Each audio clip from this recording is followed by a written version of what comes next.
Hello and welcome to Lynne and Craig's English live stream. And today we're going to help you, as we usually do, to improve your English. That is our aim. And we're going to help you with all aspects, your vocabulary, your grammar, your pronunciation.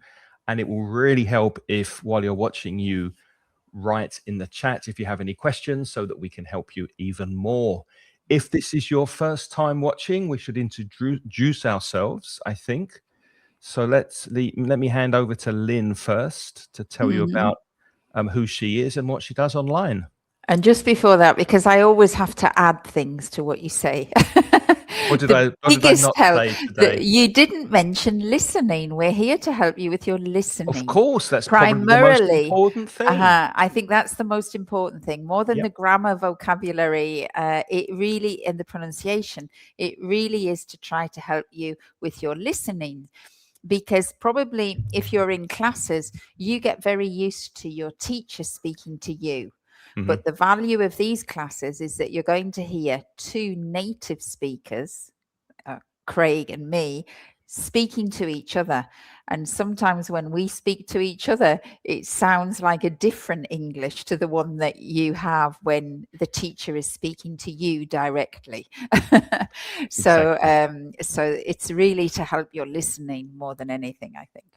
Right. Absolutely. So having now put Craig in his place. Oh dear. What have I done wrong? To start well, no, sorry. I will introduce myself. For those of you who don't know me, if you've just joining us for the first time, my name is Lynne. I'm an online teacher. My company is called Put It Like This, and that is my web address, putitlikethis.com.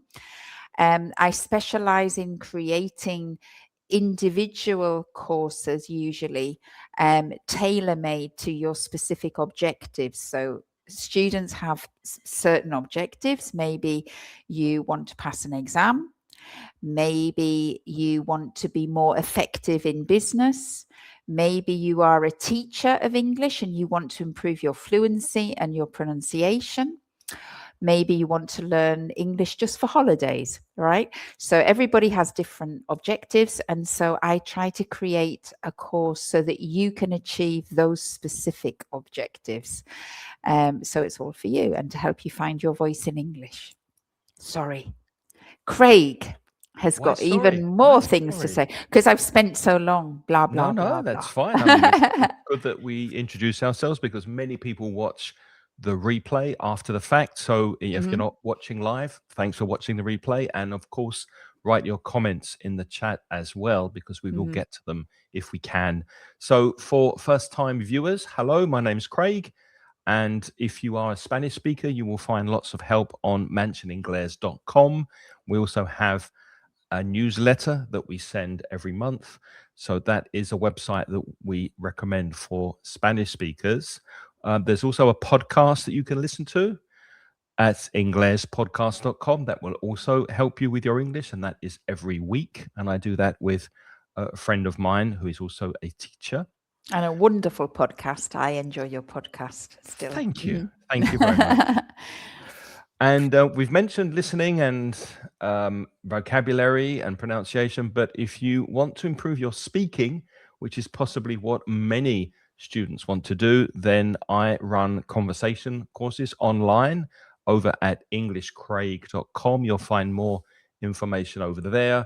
And at the moment, I have two levels. I have an intermediate or an upper intermediate B2 level, and also a more advanced C1, C2 level. So if you want to brush up your English speaking skills, go over to the website and you can book a free consultation with me, and I will explain everything to you. People are joining. Hello, Gemma. Good to see you. Hello, It's Gemma. been a while. Well, not Gemma joins us every week, but it's because we've been absent for a few. We haven't been around for a few weeks. We had quite a lot of holidays, I think. Okay, but nice to see you. Yeah, hope you're well. All right.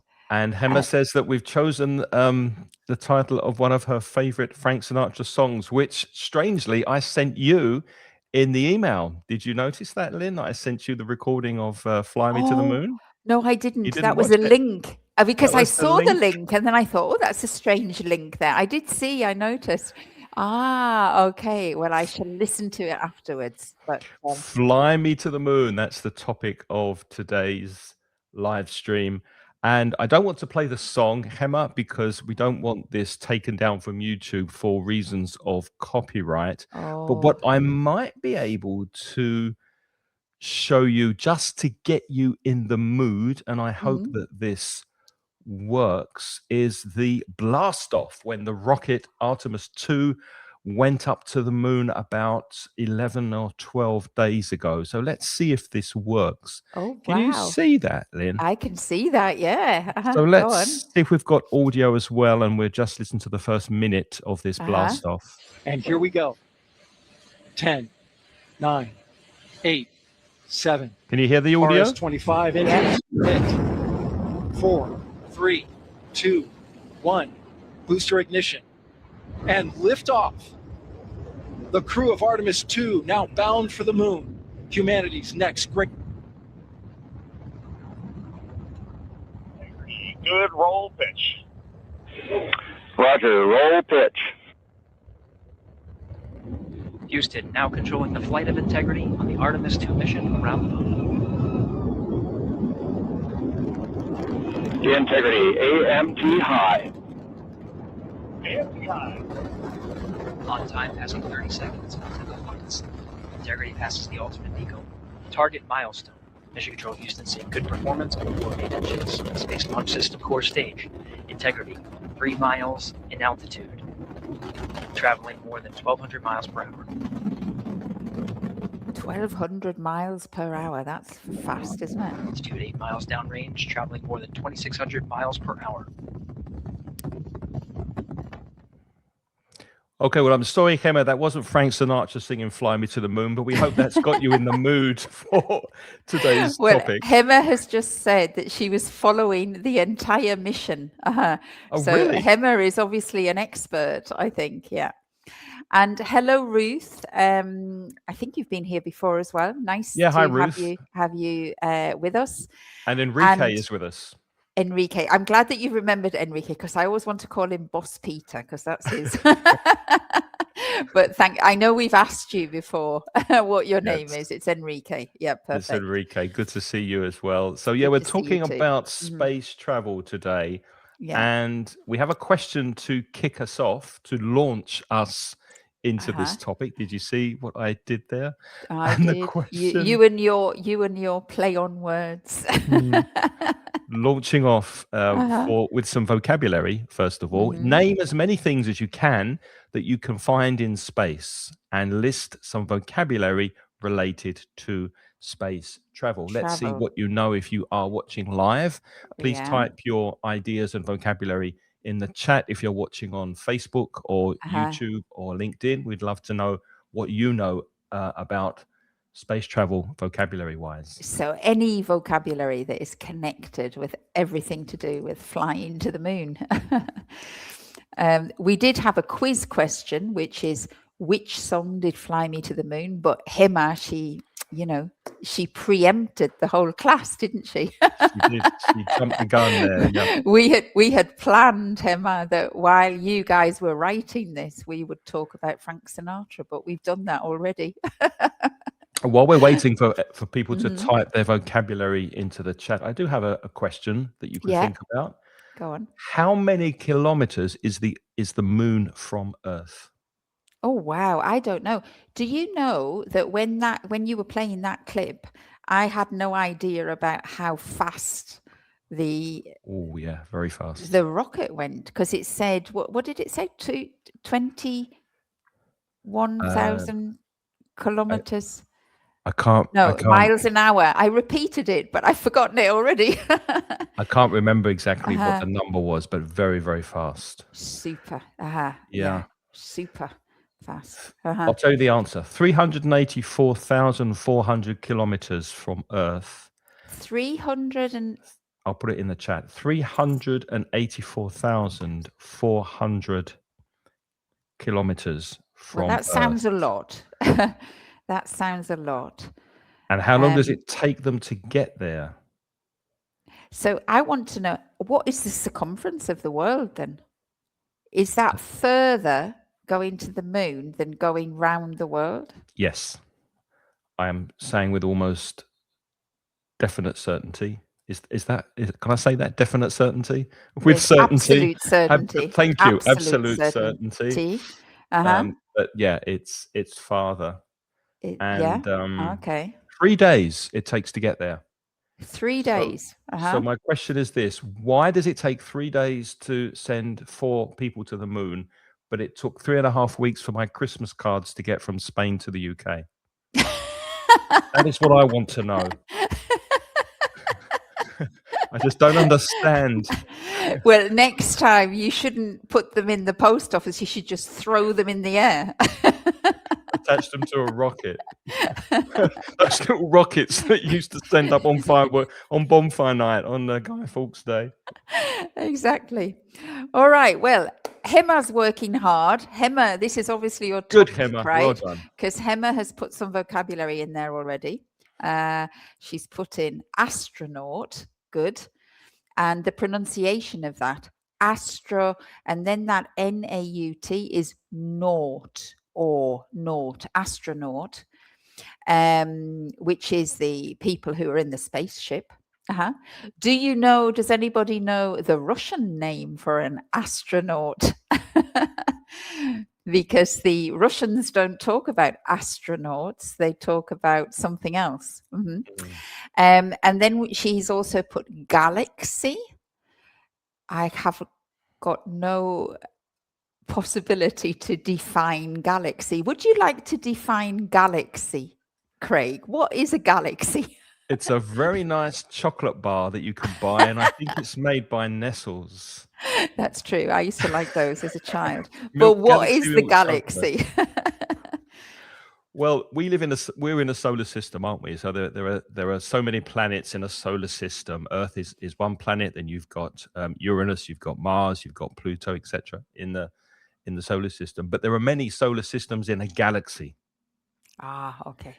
So kind of like if you're thinking that we live in a flat, and if you think of your flat or your house as Earth, and you live in a street, which you could think of as your solar system, but then the whole city is the galaxy. It's just bigger, and it contains star constellations and all sorts of things. But we will get to that vocabulary in a second. I'm really glad that I'm with you today, because I am an ignoramus. Is that a planet, an ignoramus? No, an ignoramus is a very big idiot. And I'm afraid I'm a little bit, I don't know very much about space. Me neither. It always confused me when I was a child. It confused me more than maths. So to think about space for me is a little bit tricky. I have tried to engage with the topic. I went to the planetarium once when I was on a trip to New Zealand, and I went to a session that was designed for children. I took my nephews and they were little, and it was a session that was designed for children, and it was perfect for me. I was the most interested child in the house because I can't remember any of it, but I found it very interesting, but I find it quite complex. Yeah. And Hema also used the word orbit, which is also correct. Oh, sorry. And that's wonderful. And Craig will explain later what that means. Yeah, I think I can explain orbit. But before that, I just want to say hi to Denise, who's joined us. Hi, Denise. Hi, Denise. And happy birthday for 3 days ago, was it? I missed your birthday. I'm sorry. I wanted to send you a happy birthday, and then when I noticed it was 1 or 2 days after. So happy belated birthday, Denise. Belated. That's a nice word, Belated. Guys. Put that in the chat. Happy belated birthday. Belated birthday. That's what you wish somebody when you're wishing them and their birthday has passed. Happy belated birthday. All right. Okay. So shall we go to some vocabulary? I think we should, because only Hemmer's the one who's the expert here. We should get Hemmer to explain all of these things. Hey, Hemmer, if you want to jump on with us and please share your do. knowledge, I will put a link in the chat here. If you want to join us live, we will be happy to let you explain things that we don't know, which sounds like it's going to be quite a lot here today. And if we are getting anything wrong, Hemmer, even if you don't want to join us live, you can put in the chat and correct us. We're very open to corrections here from you or for anybody. We're all here to learn. Because we don't know what we're talking about. But that's never stopped us before. So no. Planet, I think we know planet. It's similar in many languages. So we live on a planet. The planet is Earth. And as I mentioned before, the planet is in a solar system, a collection of planets. And then the galaxy is a collection of solar systems. As far as I know, correct me if I'm wrong, the Milky Way is as far as I know, and I don't know if you know anything about this, Lynn, but it seems to be a band or a collection of stars. That's as far as I go with Milky Way. Maybe you can explain what a star is, and I'll quickly Google Milky Way and see what the definition is. Right. Well, a star is a shape, but when you look in the sky on a night and you see those little bright points of light, those are usually stars. And then you can be a Hollywood star, as Craig and I are. But not on the same salary. But not on the same salary, no. The Milky Way, apart from being another very tasty chocolate bar, is also a collection of stars, dust, and gas. Oh, stars, dust, and gas. And I do know that you can see the Andromeda. No, Andromeda's a constant. It's I'm going to shut up because I think you're losing me already. I'm going to show my ignorance. I can explain constellations. Constellations are collections of stars, and we can see some from Earth. Orion is one constellation. There's the Plough. Oh, that's the patterns of the stars. The patterns of the stars. Right. Yeah, the groups of the stars are the constellations. Yes, I know the Plough. The Bear is another one. Isn't it? Ursula Major, Ursula Minor. Is it the Seven Sisters, or this something called the Sisters? Is a one. Possibly. The Plough is definitely one. The Plough is the only one I can recognize. I can recognize the Plough. Sounds like we're listing pubs with the Plough, the Seven Sisters, the Red Lion. Yeah. Right, I can do the next one because I know what a space station is. So a space station is how can I describe a space station? So it was sent up into space with a rocket, and it's like a sort of floating apartment for the astronauts. There we are. How about that? It floats in space. And the astronauts are inside, and that's where they do their jobs. So a space station is kind of the only house or it's not really a building, but it's a place where astronauts can actually go, their rockets dock onto the space station, they connect with it, and then it's a living space for them to live and work while they are in space. But the space station is not on the moon, it's just floating around in space. Yeah, there's the ISS, the International Space Station, that accepts astronauts and cosmonauts from different countries to go there and do research. He gave away the Russian word for astronaut. We didn't say it, did we? Doesn't matter, but it's cosmonaut. That's it. They call them cosmonaut. And then we get to satellites. Now, satellites can be man-made and they can be natural, like the moon. The moon is a satellite because it revolves or turns around a larger body or a larger thing. So we have like a planet or something, for example. So we have communication satellites that are going around or orbiting Earth at the moment. They are man-made. They're man-made, aren't they? To help us with our communications, telecommunications and things. So I But put a the moon definition. is also a satellite. It's a satellite kind of object that goes around the Earth. Correct. Mhm. And then space junk. Now, junk, you've probably heard of junk food, and it really, junk is another word for rubbish or waste, things that we don't need. And unfortunately, now in space, there is a lot of space junk, and that comes from old satellites, telecommunication satellites that are no longer working, or when the rockets go up into space, they throw things out, or bits of their rockets are deliberately lost, their booster engines. And that, of course, does not decompose. And so, because it doesn't decompose, all it does is it floats around in space. So, space is getting full of rubbish. Human beings are wonderful for making a mess, aren't we? Yeah, So wherever now we go. space is full of space junk. Mhm. Yeah. The next collocation we have is a lunar rover.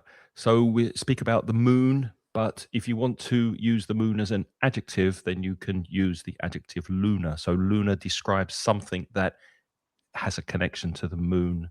So you can talk about a lunar month, for example, which is a month that is based on the rotation of the moon. And a rover in this context is something that moves around and goes from place to place. It's like a little So, robot, isn't it? yes, and it has wheels. That's how it moves. So the Mhm. lunar roving vehicle, or MRV, I've taken this Mhm. from the Oh, internet, was okay. because I mean, we're not experts, so I'm leaning heavily. We're leaning heavily on the internet for the for this To vocabulary. Wikipedia. So the lunar Okay. rover, a four-wheeled rover, so again moving around, and it was Mhm. used during Apollo missions 15, 16, and 17 Mhm. to enable the astronauts to explore far from the lunar module. There's that adjective lunar again to describe the module. Which was their station, their space station. Mhm. Okay. And as Ruth says, as that which went to Mars. Yes, Yeah, they did send they one to sent a Mars. rover. And I think that when we say rover in this context for space, they refer to something where human beings are not piloting them. So the thing about the lunar rover was it was remote controlled, and it used to go around the moon and pick up things. That it didn't actually have an astronaut driving inside it. And I think that's why they called it the rover when it went to Mars, because it was unmanned. There was no people driving it or flying it. Yeah. Okay. Let me take the next two, Lynn, because they're a Please little do. confusing. We've Please got do. asteroids and comets, and I'm thinking, well, what's the difference between an asteroid and a comet? Do you happen to know, Lynn? Because I've got no idea. I think a comet is something that flies through space and leaves a tail of light behind it. So does an asteroid. Oh, okay. Well Yeah. then, no, I So, don't know so, the difference. Don't so know the difference. according to my helper here, called Gemini, Google Gemini, the I've lost it. I've just put it in the chat there. It's something to do about their Asteroids passports, isn't it? Where they come from. So Asteroids are comets. small, Uh-huh. rocky, and they have metal inside them as well. They're Okay. made of rock and metal, and they're quite small. While on the other hand, comets are ice, dust, and rocks, Oh. and they're often called dirty snowballs, which I did not know. And apparently, another thing I did not know: asteroids are formed or made closer to the sun, typically in the inner solar system, whereas comets come from outside, from the distant, colder belt Or other around. galaxies. Or other Yes, galaxies, maybe. I don't know. exactly. Oh, well, there you go. And comets have tails of vaporized gas and dust as they approach the sun, but asteroids do not. So asteroid is like throwing a rock, And comet is like throwing a dirty snowball. A dirty snowball. I like that comparison. I A like dirty it. Me too. snowball. Okay. Right. Then we had a launch pad, and we had the verb to And a launch shooting a star. rocket. Oh, sorry. Yes. Oh, sorry. Go ahead. Shooting stars. Tell me about a shooting star. No idea. I'm Googling it as we speak. A shooting star is a visible streak of light. A streak is a long illuminated piece of light or stretch of light, Stretch of light. Yeah. which is produced when a small piece or dust or rock from space enters the Earth's atmosphere at very Oh. high speed, and it burns up. So that's why when sometimes you're looking at the night sky, if you don't have a lot of light pollution, you can see this streak, this light whizzing, moving quickly across the sky, and it kind of has a tail, and that's because it's burning up in the Earth's atmosphere. Okay, and that's a shooting star. I just know that if you see a shooting star, many people say you must wish upon a shooting star. You must make a wish. Make a wish. It's supposed to be quite lucky if you see shooting stars. Have you ever seen one? Yeah, I have. Quite common, aren't they? Yeah. And launch pad and launch a rocket. Launch, and it's a tricky one to pronounce. So again, it's this or sound. It's not ow. It's not au, ow. Or launch. Launch pad, launch a rocket. Launch means to start in this direction. So to throw out or to cause something to begin and to go up. And so a rocket, it's used a lot, obviously, in space exploration, because you launch a rocket by starting the engines and it goes upwards. And of course, when the rocket is on the ground, before the countdown, 10, 9, 8, 7 on the video, we saw the launch pad. The pad is the place where the launch is going to start. That's the launch pad. Now, you use that as a play on words. You said before we launch the lesson, didn't you, or something? Yeah, because it collocates with other things. You can launch a presentation, you can launch a business, which means to start the business. And you can launch a project. When you start a new project, you launch it. So we use the word launch in other contexts. Be careful, as Lynn said with the pronunciation, don't confuse it with lunch, which has that sound. So lunch is what you eat in the middle of the day. It has the you're opening your mouth more. And launch is a similar sound as door, for example, or more launch.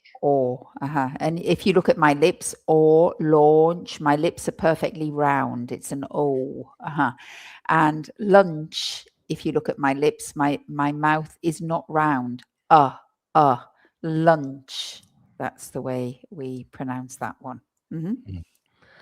And the space shuttle, as far as I know, and again, correct me if I'm wrong if you're watching us live, but a space shuttle is the part of the rocket that we saw launching at the beginning of the stream that comes back to Earth. So you have different sections of the rocket which drop off and disappear. We don't need those. They're mostly fuel, rocket fuel, that powers the rocket up. And the shuttle is where the astronauts or cosmonauts are sitting. And that comes back to Earth at the end, doesn't it? I think I have to correct you there. Okay, go ahead. But please, if I'm wrong, other people can correct me. But I believe the space shuttle was only used to describe the rocket, which was not the Artemis who went to the moon now. The space shuttle was like an aeroplane, and it went up to the space, and when it came back, it actually landed on a runway like a plane. Whereas this Artemis rocket went up, and then when it came back into the atmosphere, it landed in the sea. Yes, you're right. So that's not a space shuttle, because the Artemis, when it came back down, it cannot be used again. Okay. But the space shuttle was a type of rocket that they used for several years, and it was reusable. and it could go to the space station. It was designed to dock on the space station, and it was called a shuttle. You might know the word shuttle from airports, because shuttle means to go to a place and come back, to go into a place and come back. At the airport, you have shuttle buses, which will take you to the terminal and then take you to the back again. Yeah, that is a shuttle. To shuttle means to go somewhere and to come back, to go somewhere and to come back. And the rocket that could do that was called the space shuttle. I think. That sounds right to me. That sounds Does right that to me. sound And right to you? I've also put a definition here in the Yeah. chat for you as Mhm. well. And docking station, well, docking is where you're connecting one thing to another thing. If you think of your computer, you can have a dock for the computer so that you can connect different peripherals to the main computer. So in a similar way, when a spaceship docks with another spaceship, it will come together with it. And of course, we have docks for boats as well. A boat can dock in a port. And it means to, like, that it's moving and then it can stop and it can hold on to something firmly. That is to dock. To dock. Right. Well, I think we've done a lot of vocabulary, haven't we? Maybe we Yeah. should move on to some questions. We've or got more or do you want vocabulary. more? We can no. Let's do some questions and then we can come back to vocabulary Okay. in a while. All right. So here's a question that's quite interesting. What motivates countries to enter the space race, and also what motivates individuals to go up into space and go to the moon, for example? Is that something you would like to do or not? Let us know in the chat what you think. We saw very, very recently those 4 brave astronauts going up to the moon. What motivated them to go, do you think? And what motivated the country to send them there in the first place? What do you think? Yeah, while you're thinking about that and typing your answer, maybe we can just share from Priscilla.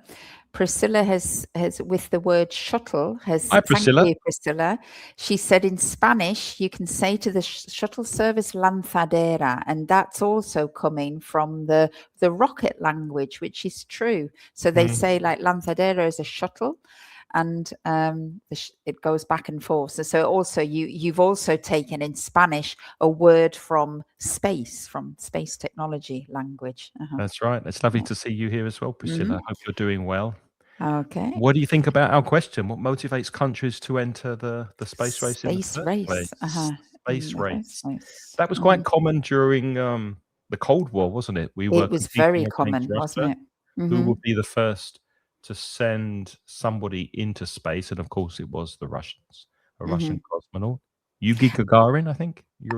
That's right. And I think they sent a dog up there as well, didn't they? Wasn't Yes, a dog? they There was a did. dog that went up to space too. I used to know the name of the dog, but I can't remember now. Yeah, I can't. Me neither now. But there was a race, and the countries were very much in a race to get there. What do you think? Why do you think they were doing that in the Cold War?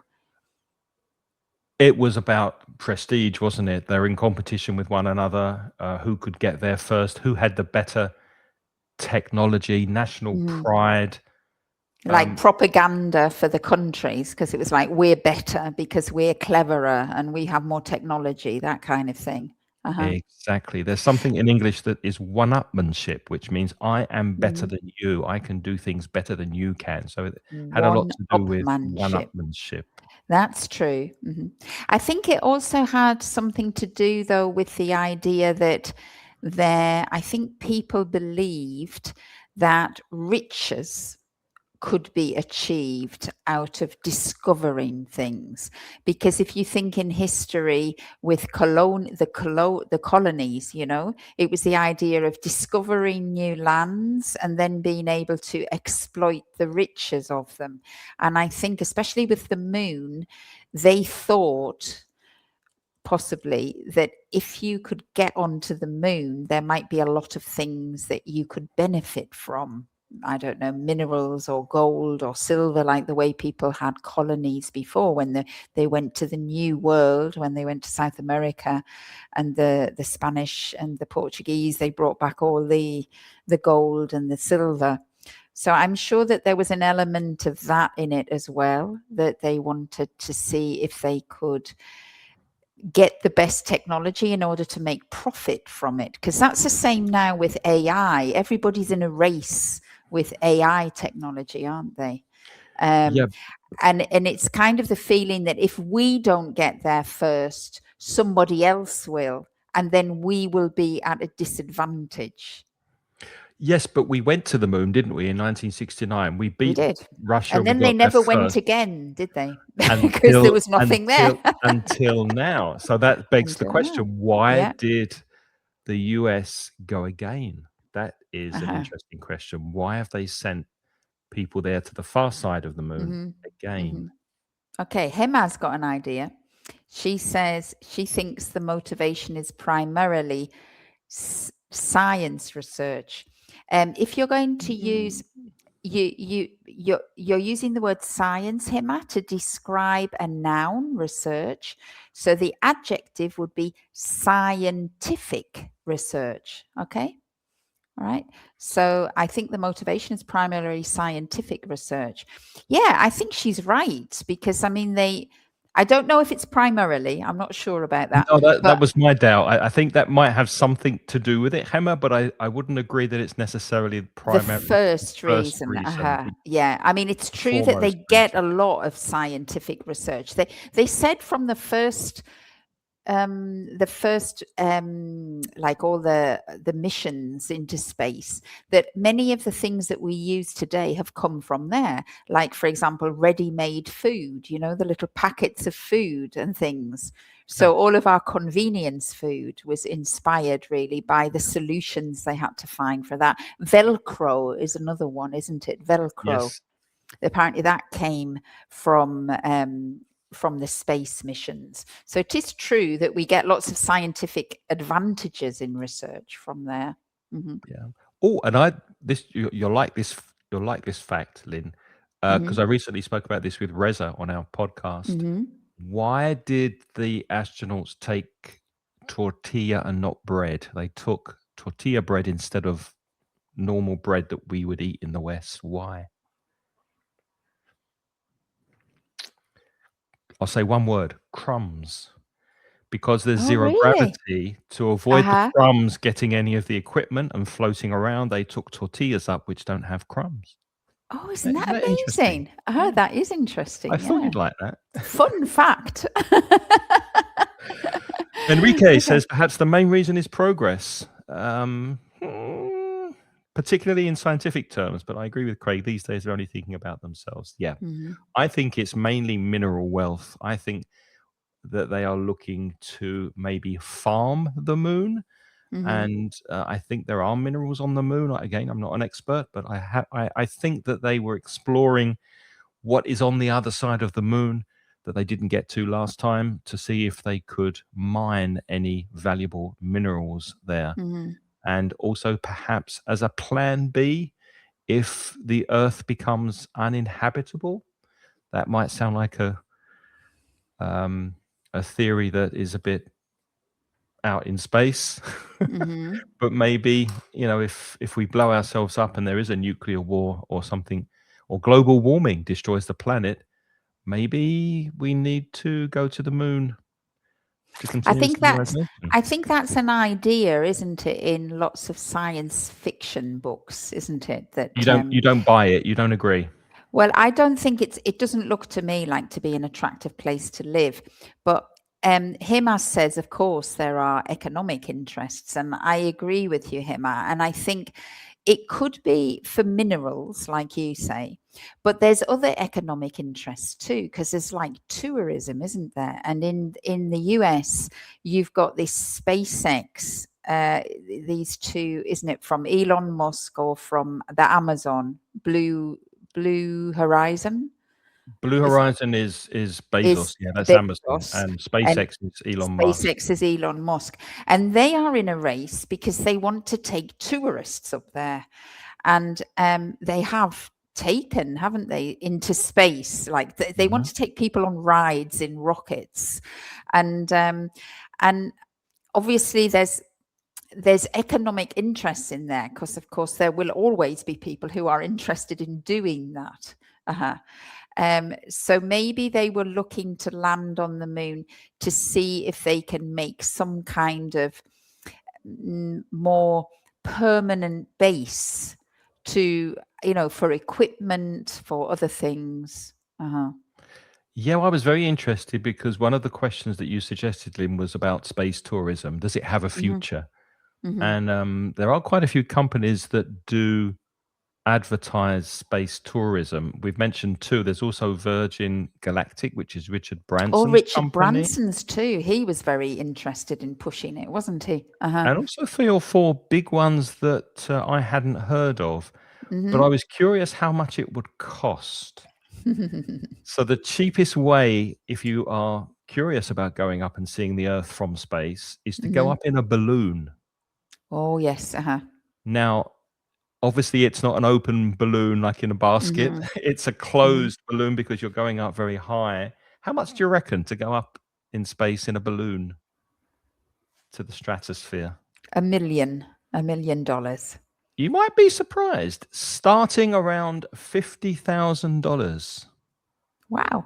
You can go up in a balloon and see the Earth. Well, it's not without risk, is it? No, it's not without risk. So $50,000 to die, if you want to. Would you go? No. Me, definitely not. No. You wouldn't. It's not Absolutely something that appeals not. to you. No. I find the whole idea of space terrifying. Because no one can hear you scream. Possibly. If And you've also seen Alien. because you just can't survive there. I mean, it really terrifies me, the idea of space. I think I would rather be buried in the ground Oh no. than to go up into space, I think. I don't want to be buried in the ground either, but I haven't got any desire to leave the planet.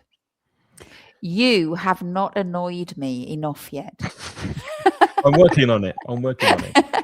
Now, as I said, £50,000 to go up in a balloon, but if you wanted to go up in a rocket, Virgin Galactic will take you up there for $450,000.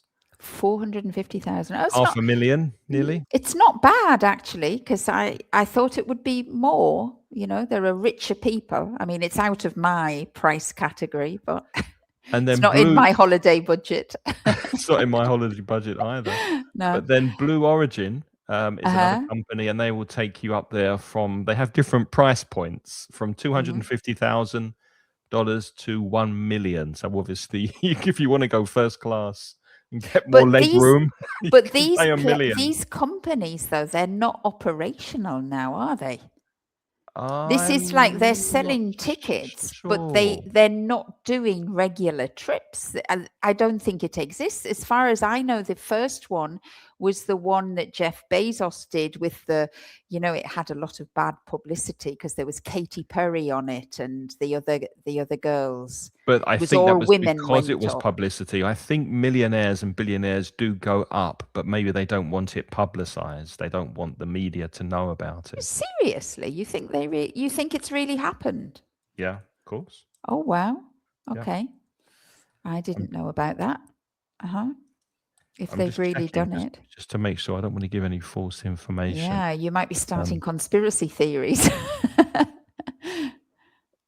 So is it? Yeah. How often do they go? I mean, I know that the ladies, there was that all-female space mission, but they didn't leave the Earth's atmosphere because that spaceship from Jeff Bezos, it can go to. I don't think it goes very, very high. It goes to no gravity, but it's still in the Earth's. It's not like the people who've gone to the moon. As far as I know, that those rockets cannot get out of space yet. I think Elon Musk sent something into space. He sent his sports car. Did he? Yeah, he did. There's a sports car floating around with a teddy bear sitting in it. Oh, how It's stupid. ridiculous. How And stupid. he got his rockets to push it into space, and it's floating around in space as part of space junk.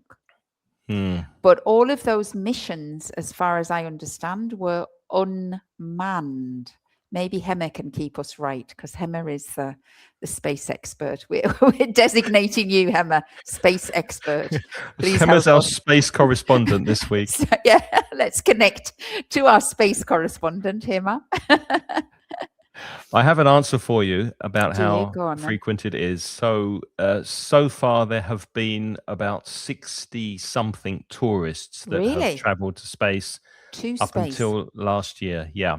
Wow. So it's I not didn't know a that. regular occurrence. Sometimes it's a Mhm. monthly event, but it might Wow. be separated by years, by months or by years even. Uh-huh. So it's not they're not going up every week, but they do go up fairly regularly, maybe every But 2 or 3 how months or high? something. Can you find out how high, if they leave Earth orbit or not? Uh-huh. You can find out, yeah. So sorry, guys, we're just exploring this topic with you. Yeah, we're learning as we go here, aren't we? We are. Would you like to go to space, Craig? I would love you? to. Yes, I would. I'd Really? love to see the Earth from space. I think it would be beautiful to be up there. I would. Yeah, I'd go at the drop of a hat.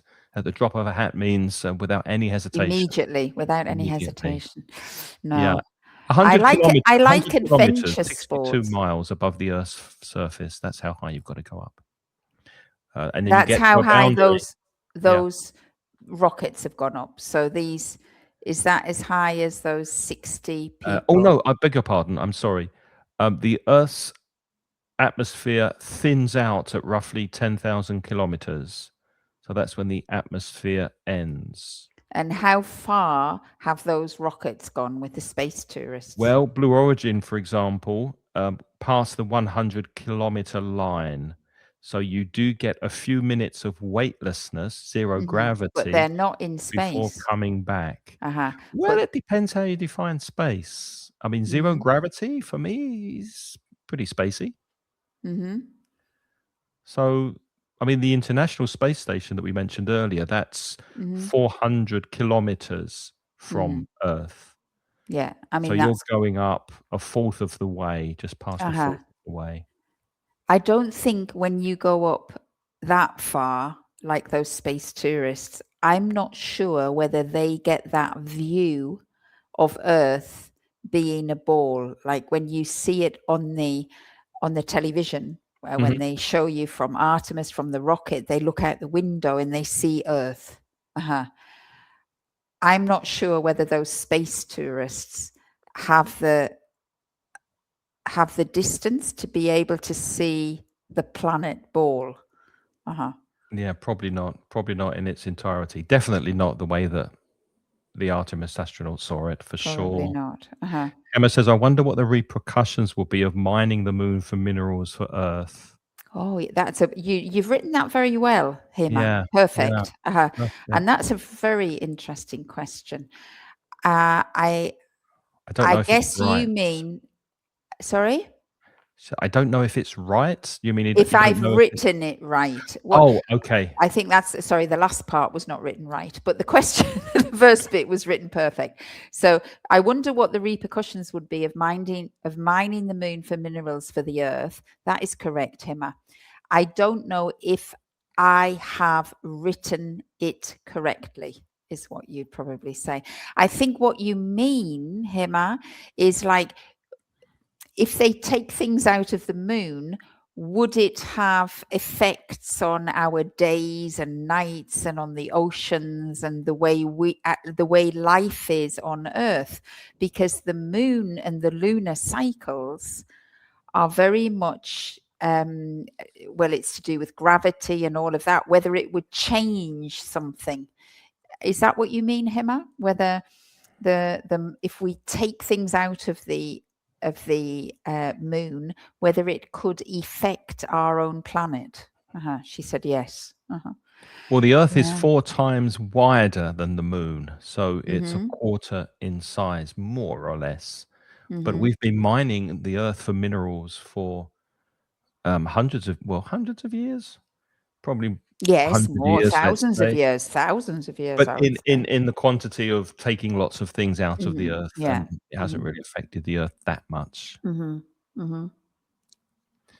I don't know. Okay. I mean, nobody knows. We also don't know that if we take the minerals from the moon, if when they come to the Earth, if they have the same properties.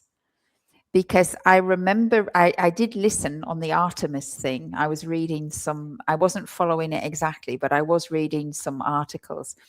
And when Neil Armstrong first went to the moon, you know that he actually walked on the moon. There was Allegedly. oh, don't start that. Please don't go there. Don't go there, right? Don't go there. Okay. Right. So Neil Armstrong Putting the cat amongst the pigeons. put some feet on the earth, and I was it Buzz Aldrin as well who followed him down and went on the earth. One of them was still in the thing, but Armstrong definitely was the first one. And when they landed back in their module, just like the Artemis, they fell into the ocean in their little capsule. And when they opened the capsule, apparently there was a terrible, terrible smell. And they think that smell came from the dust that was on their feet, on the bottom Really? of their boots from the moon. And apparently it had a horrendous smell, and then it dissipated. And they believe that it was the smell of whatever it was that was on their feet, which was the moon dust, that when it was actually exposed on Earth in gravity to the air, it had this horrendous smell. So I thought that must be very strange if they want minerals, but they have really, science has no way of knowing that whether those minerals will behave in the same way in a zero gravity situation exposed to oxygen and carbon dioxide, because none of that atmosphere is up there. So they don't know how those minerals will behave on Earth. They might be not valuable at all. We don't know, do we? That's a very interesting point. We just don't know. But that horrible smell might have been because they took their helmets off. I mean, and after all that packet food, so many days in that astronaut suit. I mean, you've been on an airplane. But I think the smell was corroborated by the people who opened the doors. It wasn't just them smelling It might have been a different kind of gas that came out there. Could well have been. We don't know. We don't know. There's another interesting. Sorry to bring the tone of the conversation down as usual, but there's another interesting question here, which is, if I can find it, here it is. Yeah, I think this is very interesting. Do you think we should be spending money on these space exploration journeys when we have so many problems here on Earth, and they're not cheap at the moment? Petrol's quite expensive, and imagine that rocket fuel that and all the research, sending them up there and building the rocket itself, all the test flights, training the astronauts. Would that money be better spent solving problems here on Earth? What do you think? Tell us your opinion. What do you think, Lynne? Absolutely. I think definitely you could spend the money better on Earth. I think when you still have people who are hungry without houses, then if you're a humanist, then of course, I think the money should be spent on humans first. I don't agree. You don't agree? Go on then. Why not? Well, first of all, it's in human nature, I think, as you said at the beginning of the stream with Columbus, to push the boundaries, to go out and discover new worlds. It's in our nature, it's in our DNA. And also, it lifts people up. And when you think of all the bad news that was going on in the world, the week that they actually successfully went to the moon and came back again, I think it's lovely to see mankind, I don't think we can say that anymore. We have to say humankind, don't we? Humankind doing these things. And also, if we need more money for problems on Earth, for God's sake, let's stop fighting wars. Let's spend the money that we're spending on wars on solving poverty. And then we can also send people up into space.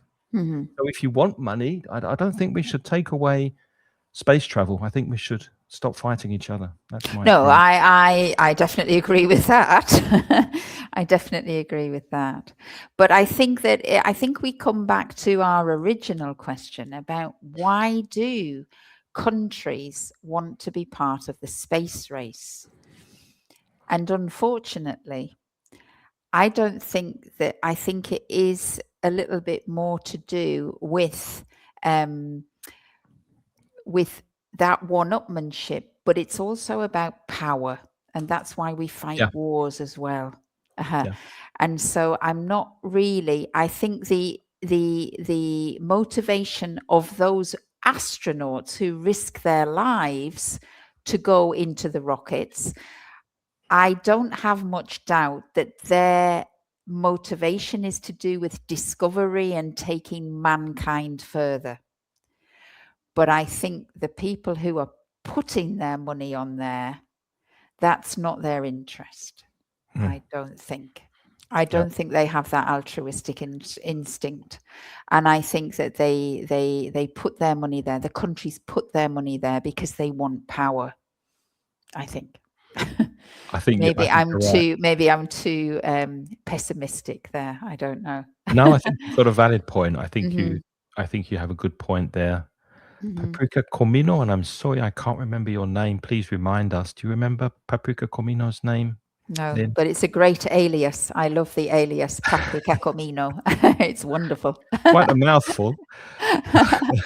I was reading the other day that most of the money spent on space exploration, you could change space to the adjective, and space exploration is later translated into our day-to-day technology. Yeah, we mentioned that before you joined, actually. Yeah. Lynne was talking about things like dried packet food and Velcro and other inventions. And a lot of adhesives, the glues and things like that react under heat, stress. I mean, no, definitely. I think a lot of the technology that is tested and discovered with space exploration. And didn't they invent a biro, like a pen that you could write at any angle? Because in the maybe, if you can't write upside down, but of course in zero gravity you need to. Yeah. No. I mean, I don't think there's any doubt. I would definitely agree with that it's not that the money is lost. It's not lost or wasted in that sense. It does feed back into technologies which we benefit from.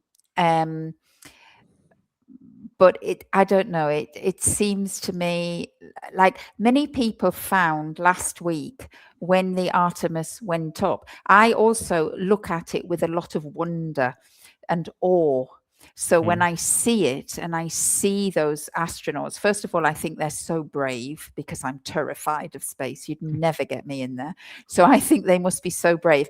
When I see that the astronauts have families and children, I just cannot put myself in their shoes. I could not imagine risking my life and never seeing possibly my family again. So you must be incredibly brave and courageous, and the kind of relationships that they have must be incredible. Yeah, to actually do that. So I do see the wonder, and of course it's marvelous when they got back down. I was so happy, and you see them in space on the, I mean, it was wonderful.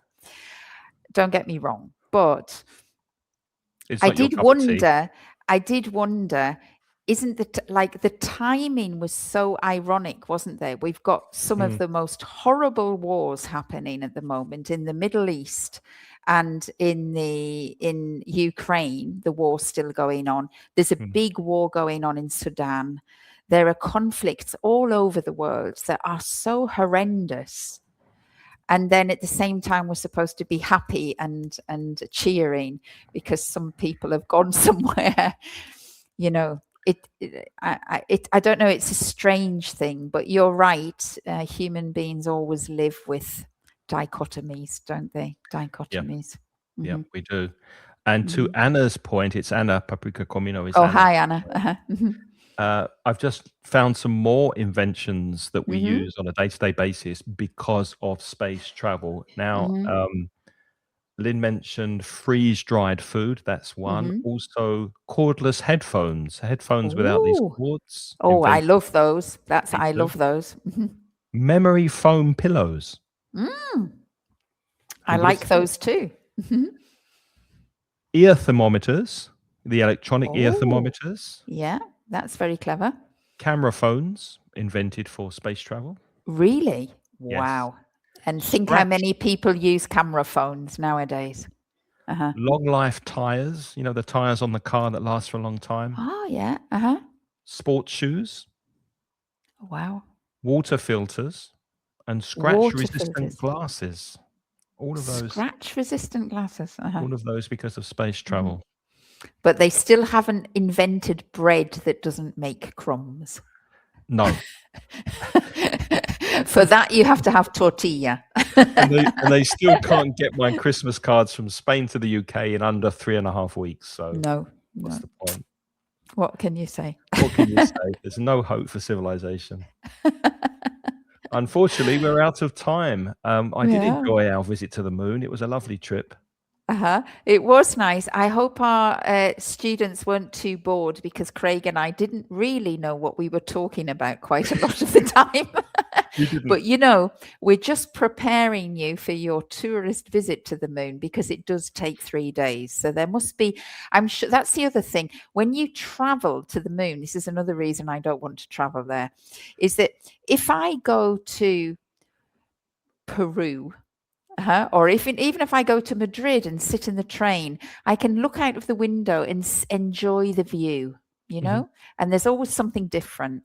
And you imagine flying 3 days to the moon where, yes, it's true. If you look out of one window, you can see the Earth. But if you look out the other window, it's all black. Yeah, but you just think where you are. You're outside of you're off your planet. You're not just flying. That would terrify me, though. How am I going to do that for 3 days? It would terrify me. I think it would be wonderful. I think it would be amazing. Yeah. Anyway, we will be back in 2 weeks. Is that right, Lynne? With another. Do you want us to crowdfund your ticket? Well, I don't want any of this balloon rubbish. I want to go up in a rocket. So if we can get 1 million, I'll go. I'll be the volunteer and I will send you a report. But I don't think we're going to get 1 million from people watching. We could do another live stream. You could be up there and I'd be here and Hema will be in, in Madrid, I think Hema is. And then we could do a 3-way correspondence. I don't think we'll be able to fund it. No, okay. Not yet anyway. If you would like to study English and you're a Spanish speaker, then you are invited to go to mansioningles.com where you'll find material for Spanish speakers. And if you want to listen to a podcast while you're in space to improve your English, go to inglespodcast.com or wherever you get your podcasts from. And if you want to speak with me and a small group of lovely people online to improve your speaking, then go to inglespodcast.com and book a short 10 or 15 minute chat with me, and I will explain about the courses, how they work, and answer your questions. And there's a course starting very soon. There's a course starting on Sunday, so it's a good time to get in touch. Lynne? All right. Okay. And that's my website, putitlikethis.com. I'm an online teacher. If you go to my website, you can find out all about me and my classes and my courses, or the types of courses you could have. And if you want to get in touch with me, there's a contact page as well. So you can get in touch with me through putitlikethis.com. Putitlikethis.com. And we are online virtual teachers, but we are definitely on Earth, correct? Yes, we are definitely on the earth at the moment. So join us next time. Thank you for keeping us company this week. Have a lovely weekend ahead, and we'll see you soon. Take care. Thank you. And look at those stars and see if you can know the names. That's a galaxy, that's a comet, that's an asteroid. Take care, everybody. All right. Bye-bye. Bye.